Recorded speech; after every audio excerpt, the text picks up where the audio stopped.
When trying to find the area under a curve, there are any number of approaches. There's the left-hand sum, which takes left-hand points at each subinterval, and there's the right-hand sum, which takes right end points at each subinterval, but there are also what's known as the lower and upper sums. So the lower and upper sums are based upon the maxima and the minima.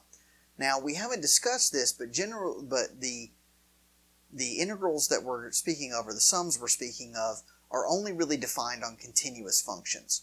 So if you remember that if we have a continuous function on a closed interval, it must attain its maximum and its minimum on that interval. So if I have a continuous function, I can always find the minimum value on a subinterval. So if I find the minimum value, the minimum value, the minimum value, minimum value, in this case, on this subinterval, the minimum value was to the right as opposed to the left. In this one, the minimum subinterval would have been kind of in the middle here. In this case, it was on the right. In this case, it's on the left. But if we eliminated this strip, it would actually be in the middle. And then we have the left, the left, the left.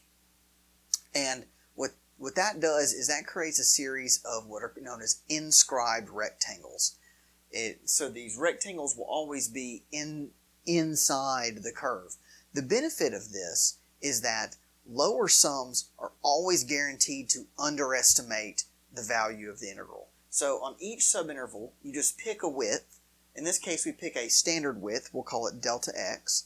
And then you find the minimum on each subinterval.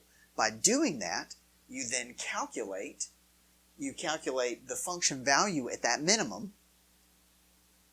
And when you calculate the function value at that minimum, you will be given these areas of these rectangles by taking the base times the height. In doing so, you will guarantee that you underestimate the integral. Why do we want to do that? Well, let's look over here and then we'll get back to that. By choosing an upper sum, again, remember the minimum and the maximum are guaranteed. If we take the maximum value, we have, in this case, we take the right-hand limit, the right hand, the right, that's somewhere in the middle, that's to the left, that's to the left, to the right.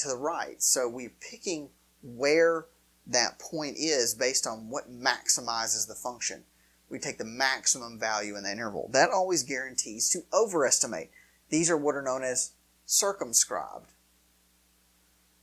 Look at this, right? Circumscribed and inscribed rectangles. If I've got that wrong, I apologize. That's not terminology I use often.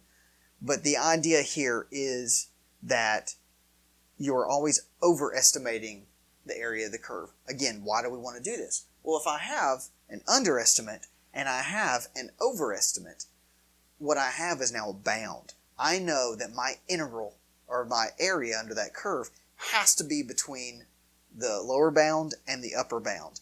And what I'm going to find is if I start shrinking that width, if I start shrinking those width over and over and over, they eventually start to converge and the lower and the upper limits move together. If you go back and remember the squeeze theorem said if I have an underestimate and I have an overestimate for the limit, and those estimates approach each other, the limit has to be squeezed in between them.